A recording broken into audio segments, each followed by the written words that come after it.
Okay, so just giving it time to load up. Okay, so continuing on, moving along. So looking at the four-step process again, picking up where we left off. I'm going to share my screen.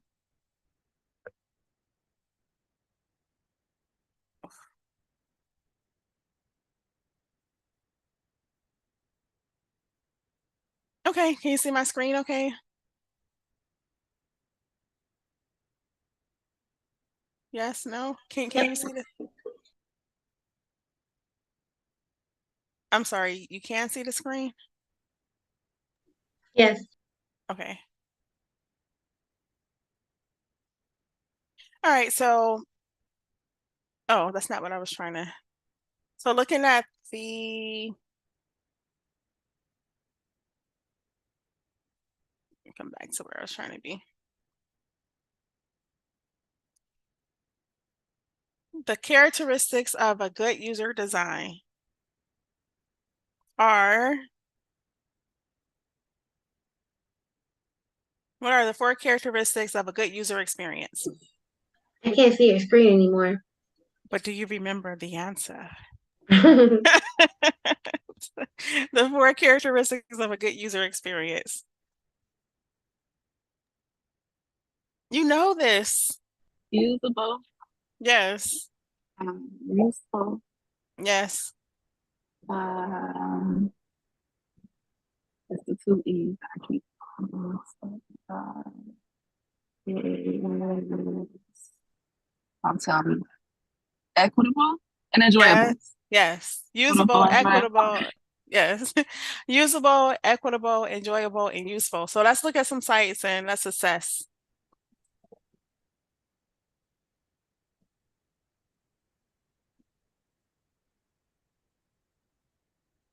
Let's go back to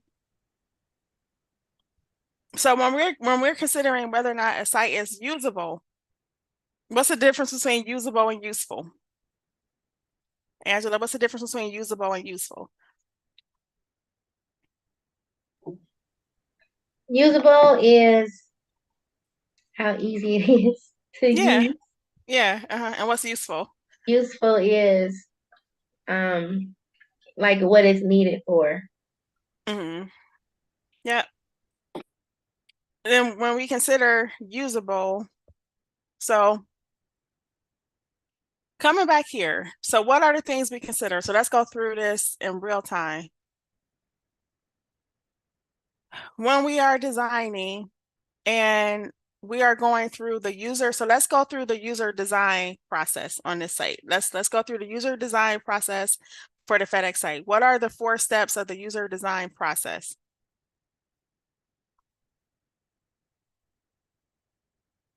What's step one for user design?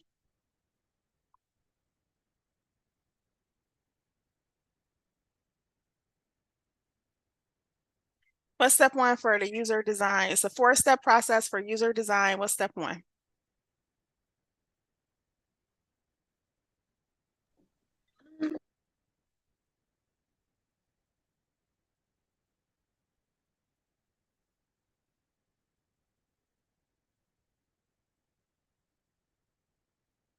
Step one is to understand. So the four-step process is to understand, specify, design, and evaluate. What's the four-step process for the design process?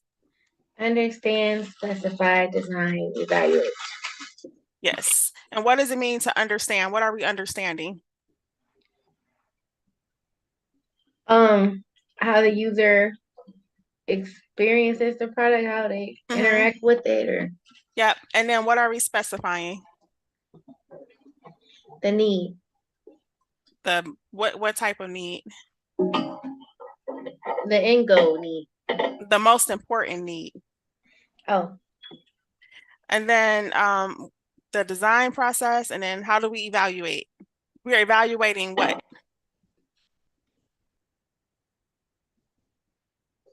the pain points. Yeah, but what are we evaluating? What about the pain points? If it's actually doing what it needs to do. So right. So what is it? The end user need. No, you said if it's doing what it's supposed to do. So what is it? Oh, the website. More specifically, the design. Oh, okay. Yeah. So we're evaluating whether or not the design is resolving the problem. So what are the 4 steps to the user design process? Understand, specify, design, evaluate. Okay. And okay. So what are we understanding? Understanding how the user uses the sites, how their Okay. experience is with the site. Okay, so let's go in and so let's understand. So looking at the FedEx site, and we're looking here and we're kind of going through and we're just assessing how the user is experiencing the site. So what are some of your assessments in terms of what you feel they are experiencing when they come to the FedEx site? What are they experiencing? Ease of tracking their package because Mm-hmm. it's right there. Yep. Awesome. What else are they experiencing?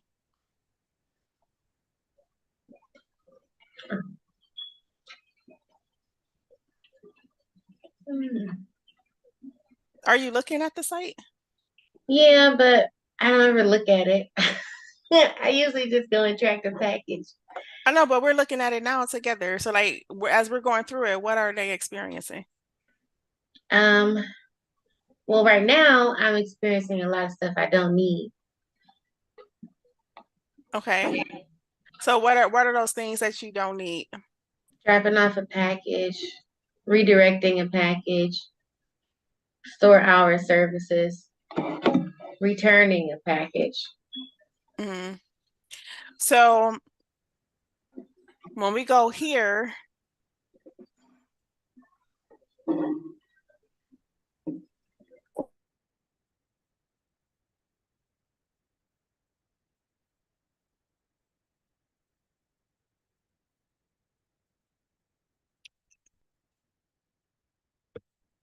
so when we're talking about the users, like what they're experiencing, so the frame of reference is that's a good observation, right? That we've already established that the primary need is that most people come for tracking first, right? So, but when we talk about experience, what we're trying to gauge is we're just trying to gauge what the experience is for the entire process. So, what's my experience if I do need to drop off a package? Like, what's my experience if I do actually want to send someone somewhere? um what's my experience if for some reason I do need to go to the store because I wasn't home when they dropped off my package and they left me a sticky note saying that we tried, you weren't here, so this is where you can pick up your, have you ever had that happen where like they'll say we tried, you weren't here, this is where you can pick up your package? Yeah. So the whole goal is to go through and you need to assess what the overall experience is. So just because we identify what the primary experiences is, it doesn't mean that the other experiences don't matter or that the experience of those other experiences don't impact the business. So we never want to have a thing where we just kind of fall off, where it's like, well, tracking is the most important experience. So whatever about the other experiences. The same way we didn't want to say like mobile design, most people are coming in for mobile and they're not put as much design effort into desktop and the other ones.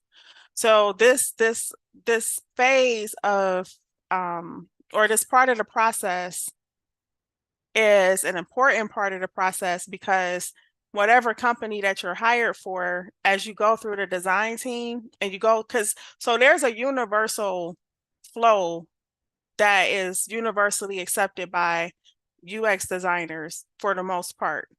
And that 4-step process is universal.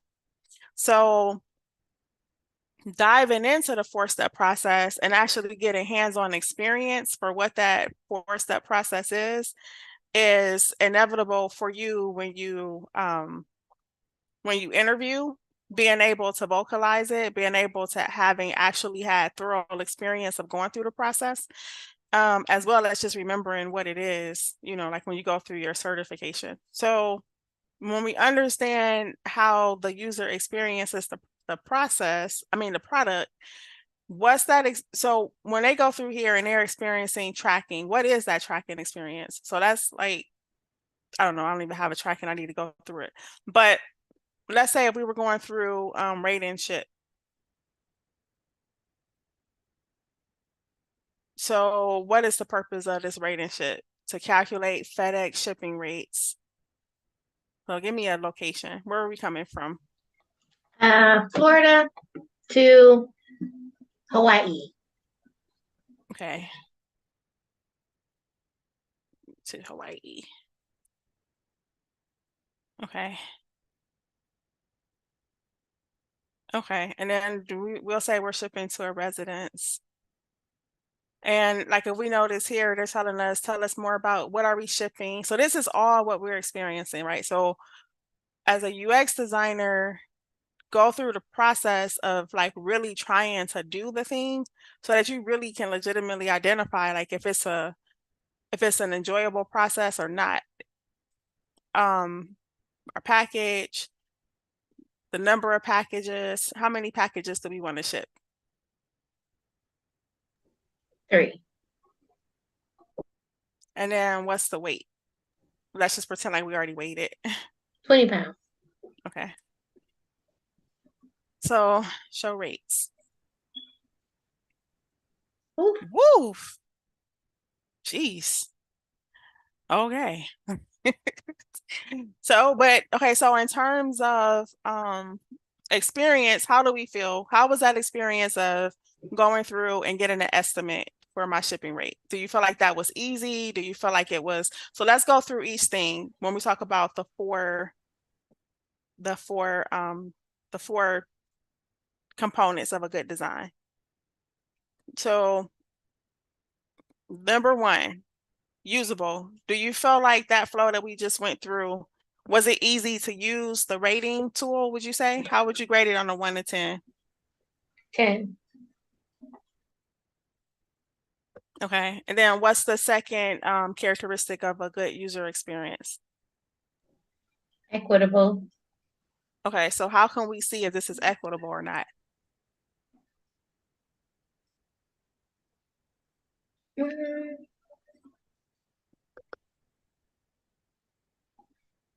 I guess it doesn't matter if it's equitable, does it? It always matters if it's equitable, but one way we would see, like if we were at an actual place where we had screen readers and voice command prompts, because so when you actually get hired into a company, they have a testing room for you and they have testing devices. And that kind of just depends on how you, so here's the thing. Sometimes you get hired at companies and the amount of investment that they have made on the UX side can be minimal. Because I've worked in 2 scenarios. Like I've worked in scenarios where we had an entire room of testing devices and we would go into the room and take out different devices and test our site. And then I worked in situations where they didn't have any testing devices, but we would use like software or whatever to automate the testing. But one tool that you can use as a UX designer, Google has a tool that's called Lighthouse, and you can use Lighthouse to get an insight on how well the site performs if you don't have a screen reader or you don't have voice command or something like that. So that's one way, that's one tool you can use to grade how equitable and usable a site is. But when it comes to, yeah, that's one thing you can use in terms of disabilities specifically. So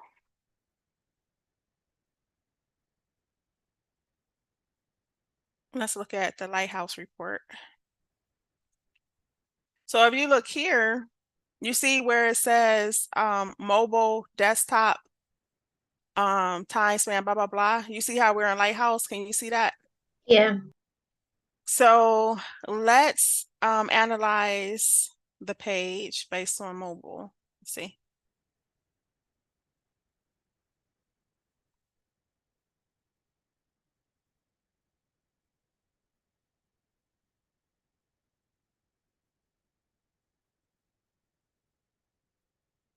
Seventy percent of mobile pages nearly take 7 seconds for the visual as a page. So they are giving you tips and stuff.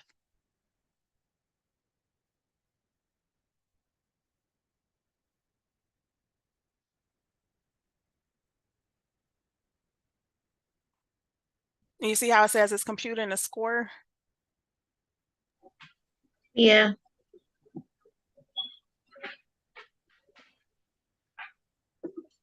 So look at this. What's their accessibility score? Is that out of 100? Are you looking at the same screen? Yeah. Is it out of 100? Oh, you say it's out of 100. Mm-hmm. Yes. Mm-hmm. Oh, okay. They gotta see it. So what's their accessibility score? 75. Right. What's their best practices score? 55. Mm-hmm. What's their overall performance score? F. Right. So performance, remember we were talking about like how fast the page loads and making sure that you're socioeconomically accessible. If I have a low performing device, you know, that's not a heavy, what's the word? It's not like technologically advanced. I may run into issues because the performance is a 28. So if I'm on like the latest iPhone or the latest Droid, I may be okay. But if I'm that other population, what other populations did we talk about? Who are new tech users? Who are some of the new tech users we design? First time users, first time online users. Like people over 90. And what else did we identify? Um, don't remember. Remember, it had to do with geographics, to give you a hint.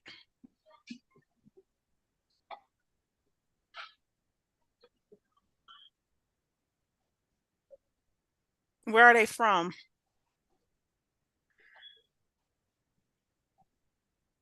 Oh, you said somewhere overseas, but I can't remember exactly where they was from. Okay, so we were saying like people from India, Indonesia, Mexico. These are all people who are new. Sometimes a lot of first-time internet users are coming from there. And what's some of the barriers that they face that we talked about as users? What are some of the barriers? What did we talk about? Some barriers they face when they're online. What are some things that affect their online experience?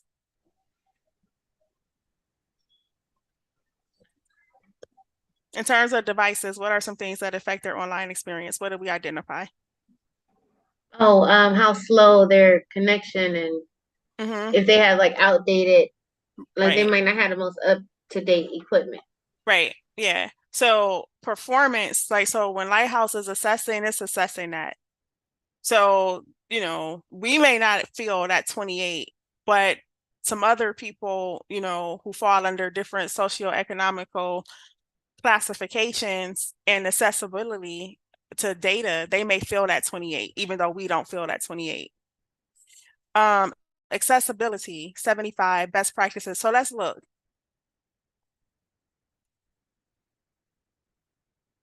So what happens is Lighthouse will give you suggestions on what you can do to improve your score. Right. So they're telling them like this is something the developers will look at, and these are some things we look at work. So when I'm at work and we develop apps and we get feedback from the UX team, or if we are the UX team, whatever, they'll give us this report, and then based on this report, we go in and we make changes. So it's like reduce JavaScript, minimize main thread word, all of this stuff, eliminate render blocking, blah, blah, blah. This is all stuff that has to do with that performance. Property size, the size of images, you see how they're calling out the size of images? Can you see that? Yeah. So Google sets this standard. Like, what makes them, like, where did the standards come from? The standards come from um like load. So it's a lot of data. So this is what we know. We know that if your page doesn't load within 2 to 3 seconds, people abandon, right? So that data comes from people, Google collecting or whoever collecting data on how many seconds did it take before people left the site. So that collective data says people, if the site doesn't load within 2 to 3 seconds, 70% of people bounce, right? Just to say it hypothetically. So then based on that, that's going to set a standard that your page needs to load within 2 to 3 seconds. If you have people who come with screen readers, right? And if you know that the screen reader needs to be able to read every image on your page, and if Lighthouse assesses your page and you got 10 images on there that screen readers cannot identify, then that's a problem. So that's a standard. So a standard is if someone who's assessing it is using assistive technology, do you have everything in place for that assistive technology to do what it needs to do so that the person can fully experience the site. So that's where the standards come from. The standards come from, one, data that's collected from users when it comes to performance, just tracking their behavior.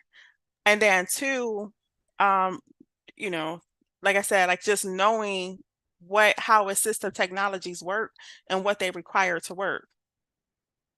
So that's so your page and your app is measured against the devices that are using and accessing it, and then the data gathered from the behavior of people who access the site or application. Okay. So yeah, so this is like the report. So you look at this, avoid large layout shifts and just all the stuff that we've been talking about. 75 on accessibility, right? So here's a big one that people really care about, mainly because someone wants to get sued. So you see where it says here, roles are not contained by their required parent element. So it's calling out that here, some area child roles must be contained by specific parent roles to properly perform their intended accessibility functions. So right here you got span class is equal to whatever role, is this a tab, blah blah blah, but it's missing things on the development side that should be attached to this tag is what it's saying. Images do not have aught attributes. Remember when we go back to here, when we go back to the slide,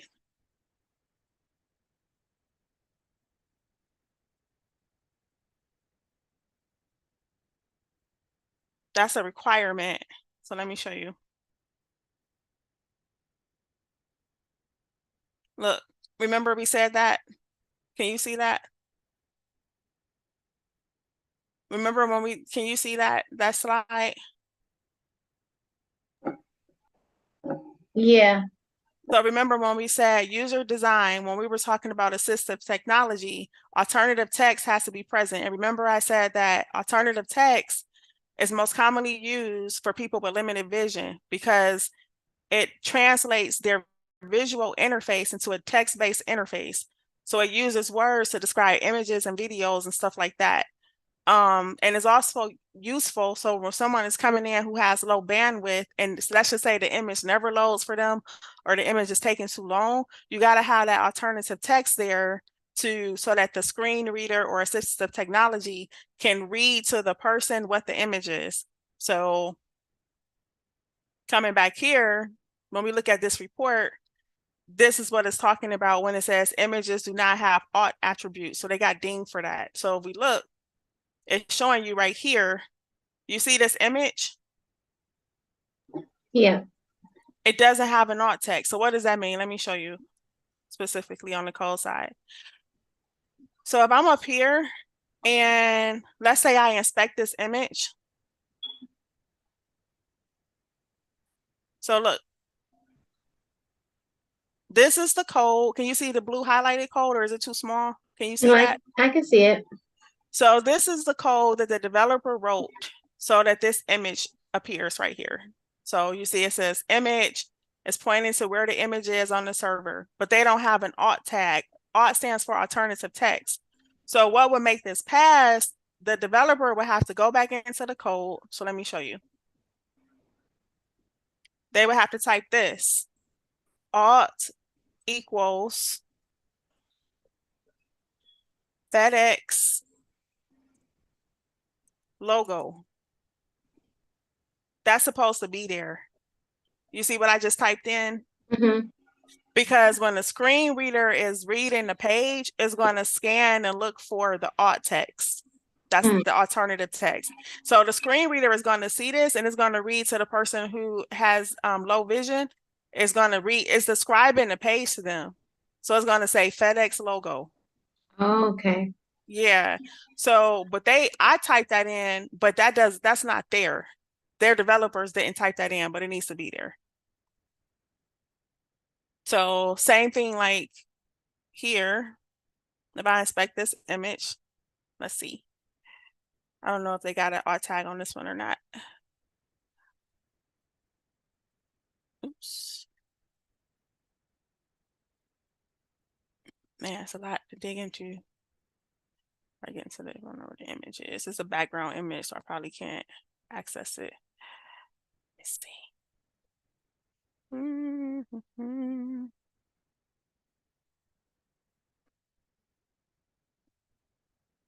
Yeah, you see where they got the background image set? So the background image is like the past contact, blah, blah, blah, United States, boo, boo, boo. Yeah. I don't see an alt tag. So specifically on a developer side, that's what it's talking about. Because all of this code, this is what a developer typed to create this page. And that's what this Lighthouse report is. So it's calling out that this tag doesn't have an alt. And then here they're getting low scores because it's saying the links don't have a discernible name. Remember, and what's the link? What's a link? A link is a what? Call to action. Yes. And Google is saying that, you got this link, but I don't, if a screen reader is reading it, the person they don't know what to do. Because you got to add descriptive text to your link. So like and this is development stuff too, but just so you understand. So it's like, if you're adding images as links, then you got to have something that the screen reader can read. So this is accessibility. Not to dive too deep, but that's what the report is. Okay. Yep. That's what that's all about. That's everything that we just said. So in terms of equitable, what grade? Google gave it we'll just go with Google, what Google said. So in terms of accessibility, what they got, like a C? So in terms of it being equitable, their grade is about a C. So moving on to the next thing. And let me tell you, if you get when you get hired as a UX designer, it's your job to run this report. So what ends up happening is that so you go through the design process, you go back and forth, right? You iterate, you assess it, and then what will happen is once it's live, so this is part of the product development life cycle. Because you don't get this feedback until it's live. Once it's live, your job is to go in and run this report. Once you run this report, these are the things that you bring to the developer's attention. So you have to run this report. And after you run this report, you say, hey, in terms of accessibility, we're at a 75. we want it. Companies have standards. So some companies, it's very hard to get 100. So usually companies will be like, let's just make sure we don't fall under an 80. Or if a company is very vigilant, they'll say, let's make sure we don't fall under a 90 or whatever. But once the app is live, it becomes your responsibility as the UX designer to run this report. And then after you run a report, you'll go over and you'll look at what the report says, and then you'll kind of say, okay, hey, developers, we got a low score on performance. Here's the report. And you hand that off to them. And then they're going to go in, they're going to make the necessary changes, kind of like what I showed you with the alt tag and that stuff. And then they're going to relaunch the site. And then you're going to run a report again. And then you're going to look over it. And so it's important for you. You don't have to understand the technical side of it, but you need to understand the basics of it. Because when you interview, this is going to be a question. One of the questions that the person interviewing you is going to ask is they're going to say, what tools do you use to grade how well, to grade a user experience for an app? They're going to ask you that. What tools do you use to so when you're designing, what tools do you use to grade, whether or not it's a good user experience or not? So I would say Lighthouse.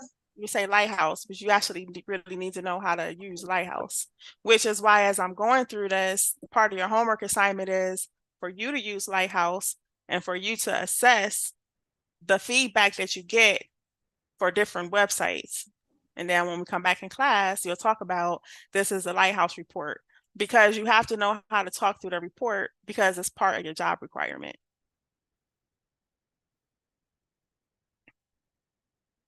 You don't have to know how to fix it, but you need to understand what it's telling you.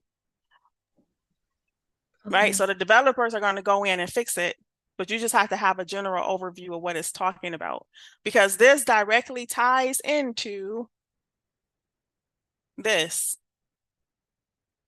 Everything we talked about. So when we talked about assistive technology, any products, equipment, blah, blah, blah. I shouldn't say blah, blah, blah. Any products, equipment, and systems that enhance learning, working, and daily living for people with disabilities. So when we talk about color modification, voice control, screen readers, alternative text, this is the guideline that Lighthouse is assessing this. Lighthouse is assessing color modification. It's assessing whether or not voice control is going to work on the site, whether or not screen readers can work on the site, and whether or not you have alternative text present.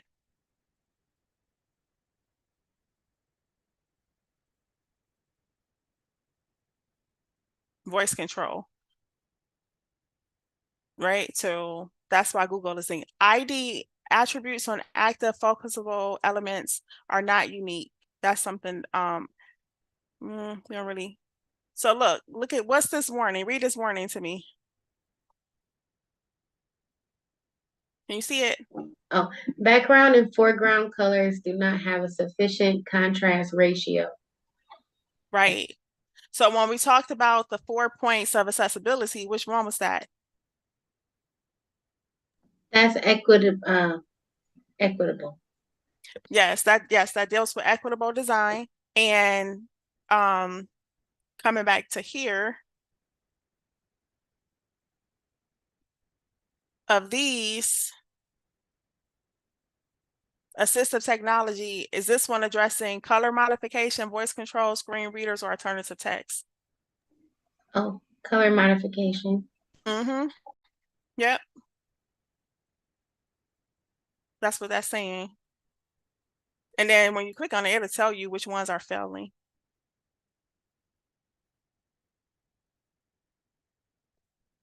And the cool thing about Figma, which makes Figma so awesome, is that when you're designing in Figma, like, so you'll get to a point where you do high fidelity mocks in Figma, where you're looking at this and this isn't a site, this is actually Figma. This is a Figma file, right? So let's just say you got to the point where the workflow was approved and you have the brand colors, the voice of the company, and now you're doing this. Like, this is what you created inside of Figma. The super cool thing about Figma is that Figma has accessibility plugins. So it's going to give you an accessibility report on your design before it even gets to the developers. So a lot of this you can stop before you even get to it launching. If you know, and we'll go over how to really use Figma. But yeah, that's the really cool thing about Figma. Okay, so I have a question. Mm-hmm. So with Figma, like you said, we made this whole website, right? This mock website in Figma that I'm looking Mm-hmm. at. Mm-hmm. And would it be a good option to, in our portfolio, put in that Figma rating if it's good? Right. So yes, that would be a good option. Your portfolio, so the workflow that you just created is going to be that. It's going to be the workflow, the wireframes, that's just the black and white blueprints. It's going to be the prototype, and it's going to be the high fidelity mock, and it's going to be, like you said, your accessibility report that you get back from Figma. And it's going to be that for 3 different apps, which is why we got to get through this one so you can attack the other 2. The first one always takes the longest because it's the learning curve, right? So this is all stuff that you don't know that you're learning as you go. The second website that you do is going to go a lot faster because you're going to know how to keep the interviewee on track when you ask questions. You're going to know what type of answers they need to provide. You're going to know how to keep them on focus. You see what I'm saying? Like, you're going to know how to set up your workflow. So we won't necessarily have to do as much as a rework as we did the first time. All of that stuff is going to be flowing. So the first one takes the longest, which is why we're the most meticulous with the first one. But after you have it, that second one is going to flow faster, and the third one is going to flow even faster. Another reason why we're doing this part is because when we go back to the design process, because this is also all part of your interviewing portfolio. So when we go back here and where was it? Where was it? Where was it? This. When we go back here and it says the fourth, darn it, I keep doing that. It's this one. So when we talk about the understand, the specify, design, and evaluate, your portfolio, the understand part is the part that we're going through now. But you have to produce a report that is a check mark of the 4 elements of usable design. I'm sorry, of good design. So usable, equitable, enjoyable, and useful. So when you go through FedEx, as we're going through FedEx, and we're doing this, I'm walking you through the actual process of what you're actually going to have to do. Because when you interview, you're going to sit down and you're going to say, I went through the 4-step user design process, and based on whether or not the application is usable, equitable, enjoyable, and useful. You see what I'm saying? Like, these are the steps I went through, and this was the grade. But remember, it says how the user experiences the product or similar products. So you have to show this in comparison to a competitor. So when we come out of here, we got the equitable. Let's move on to enjoyable. How enjoyable is it to go through the rate ship process, right? And it's relative. It's shipping. It's not Disneyland. So, like from 1 to 10, how enjoyable was that process for you? Did you experience pain points? No, I'd say it's like a 7. Okay. And then how useful is the overall experience of the site? So what makes this, how useful, what are the components of this site that makes it useful? The fact that you can estimate how much money you're going to spend on shipping. And what else? What can you Uh, use this site for? Tell me, how many things can you use this site for? the whole site or just the part we The were whole testing? the whole site. This is, so we're assessing the site. How usable is this app? So I guess you can use it for like 6 things. And what are they? Tracking a package, dropping off a package, redirect, looking up store hours, service alerts, and returning a package. Right. So that gauges how useful this is a very useful app. Now, if the only thing I could do was track a package, how useful is the app? That's all I can do. I can track a package and that's it. Not useful. It's not that useful. So that goes back to not being biased, which is why this slide comes into play, which is this slide right here says this. It's all about the user, real problems versus your problems. So to go into that design and to kind of, back to the business requirements. So you got business requirements from your client, and your client's business requirements were, I just want them to be able to book a service. Real user problems versus your problems, right? Because it's like, yeah, but is that all they want to do? That's Right. that's all you care about. But is that all they care about?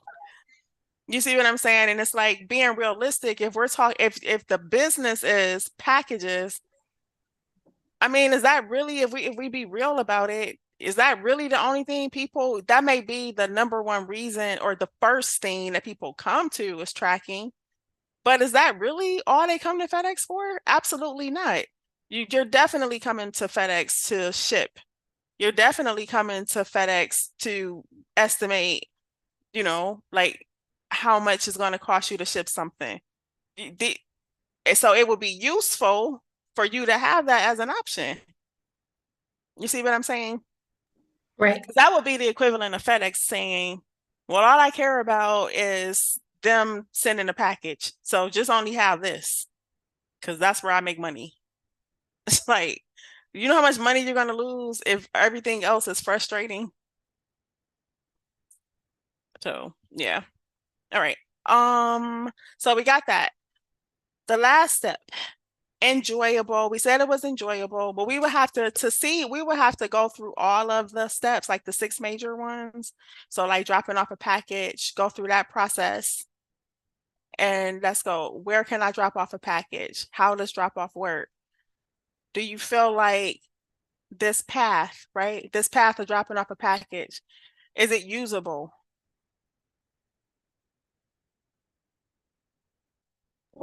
Yes. Mm-hmm. Yep. I feel like overall they did a good job on that. The accessibility is where the performance, the load time. So what's the bias here? Looking at Lighthouse, what's the bias?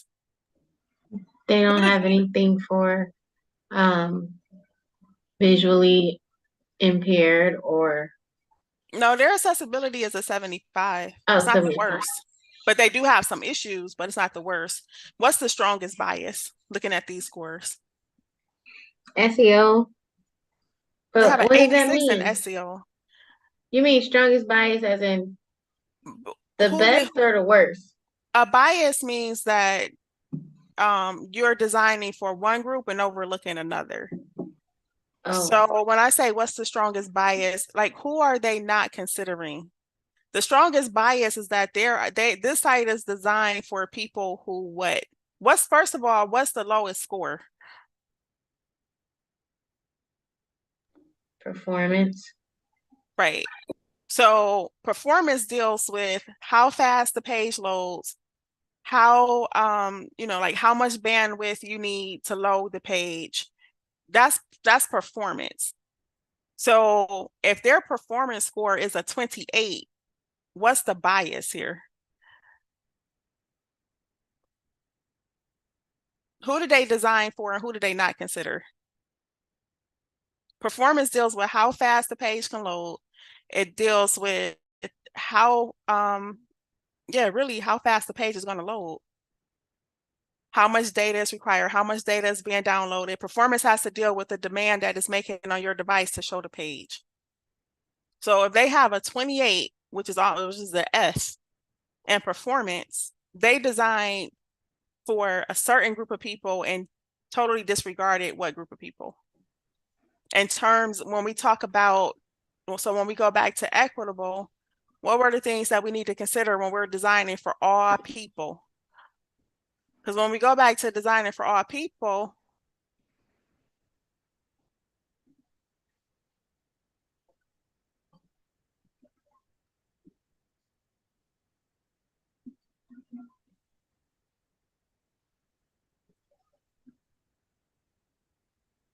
When we talk about designing for all people, we're saying what are all the things we have to consider? Okay, I see. All the things that we have to consider: race, gender, ability, age, socioeconomic. So who didn't they consider with a 20? So were they biased in terms of race and gender? No. No, not really. Were they biased in terms of ability? What was their accessibility score? It wasn't that bad. It wasn't the worst. It was like a Mhm. 75. Were they biased in terms of age? The usability was kind of easy and flowing, right?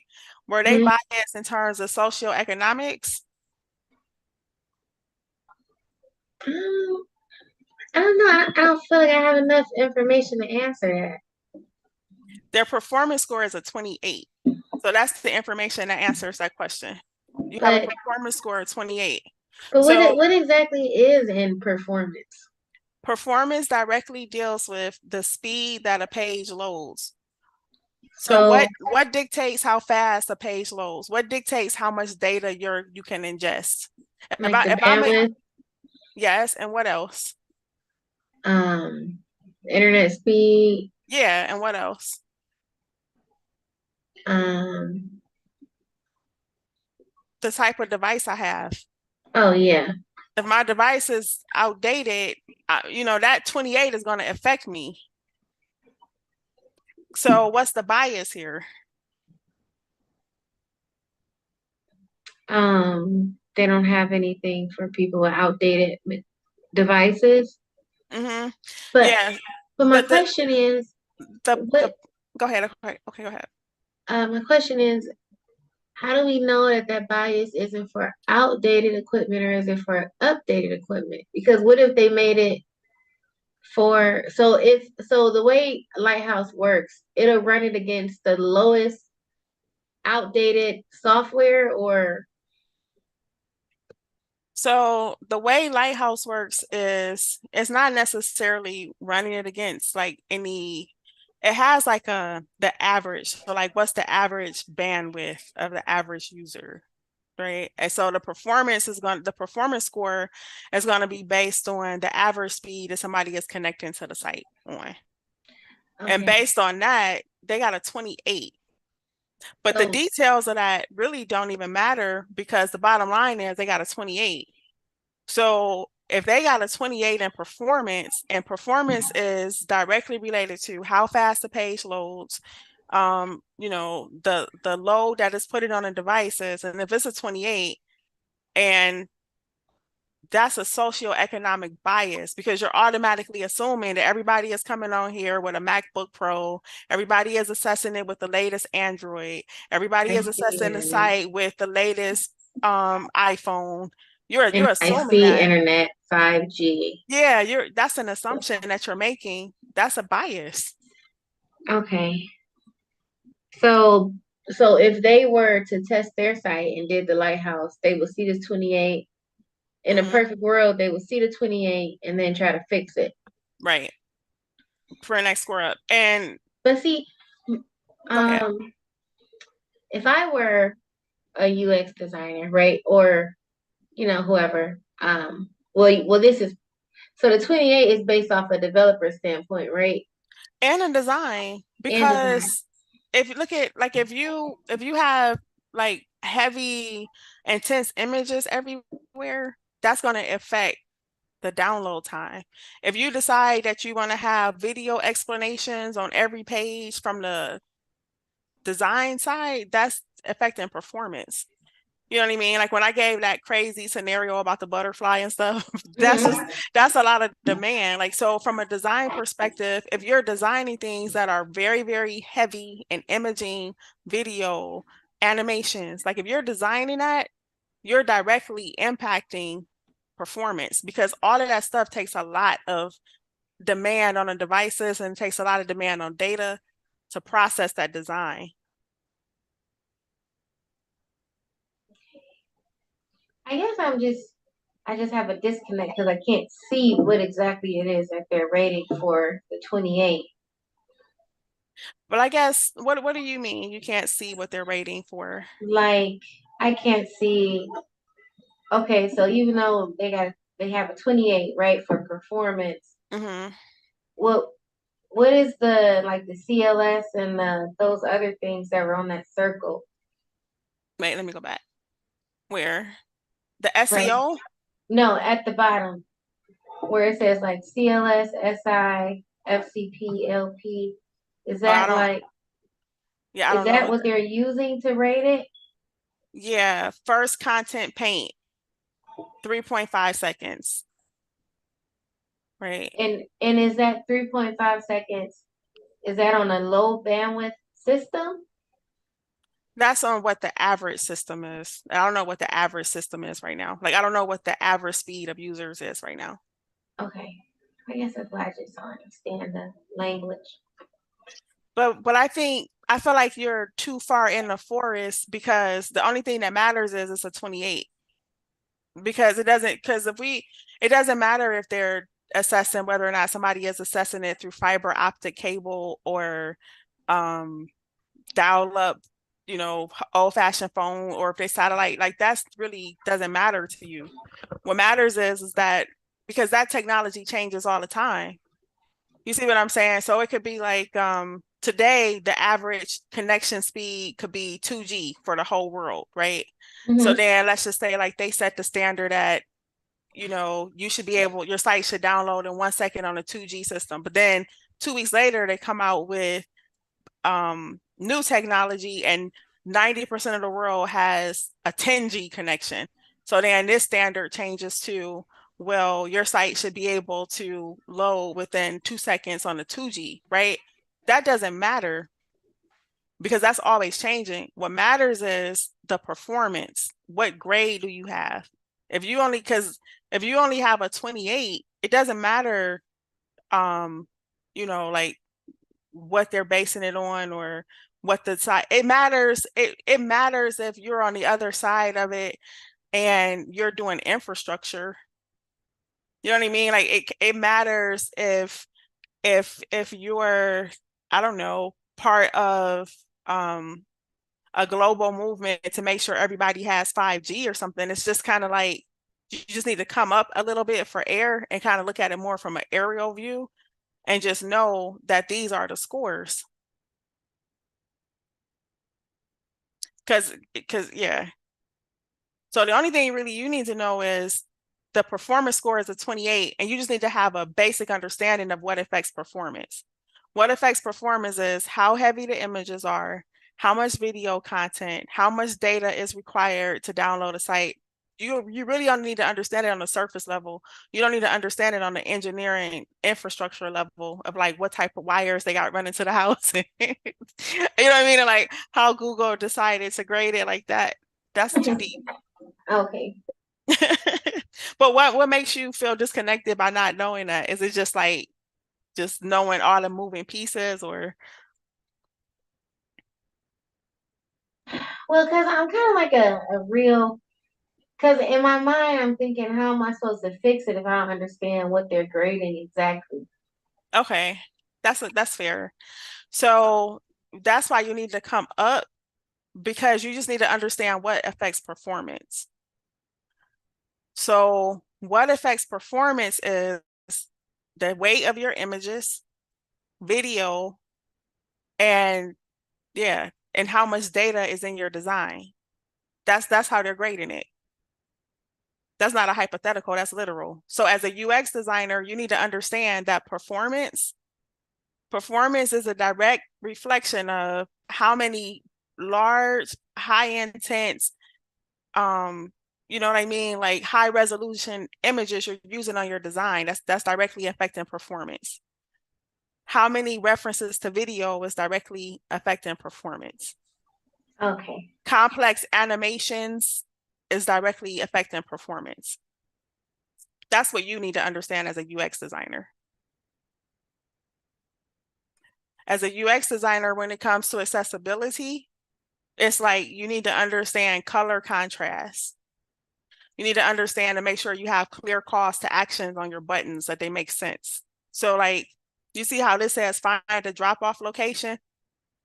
You made that decision as a UX designer to make sure that button says that, opposed to find. What if the button just said find? It would be like, find what? You see what I'm saying? Sorry, I had it on mute. Yeah.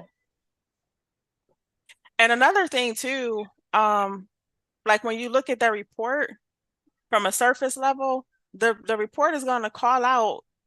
So when we go to like accessibility, and you see here where it says background and foreground colors, it tells you don't have to guess. Background and foreground colors do not have sufficient contrast. So that means you got to choose different colors.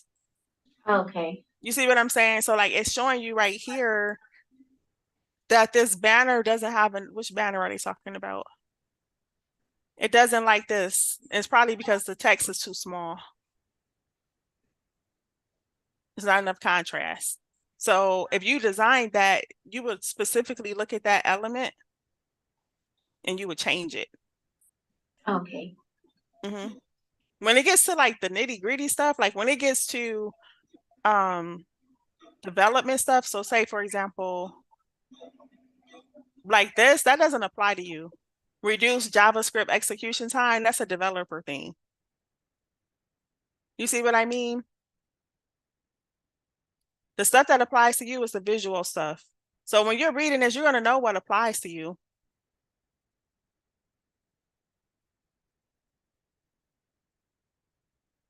Does that make sense? Yeah. All right, so let's take our break and come back at 3:30. Okay. But I feel like you have questions, and all questions are good questions, and this is good. So when you come back, don't like hesitate. We can dive deeper into this. I don't mind, like dissecting it or changing it however I need to for you to feel confident in it. Okay. Okay, so we'll take a break and come back. All right.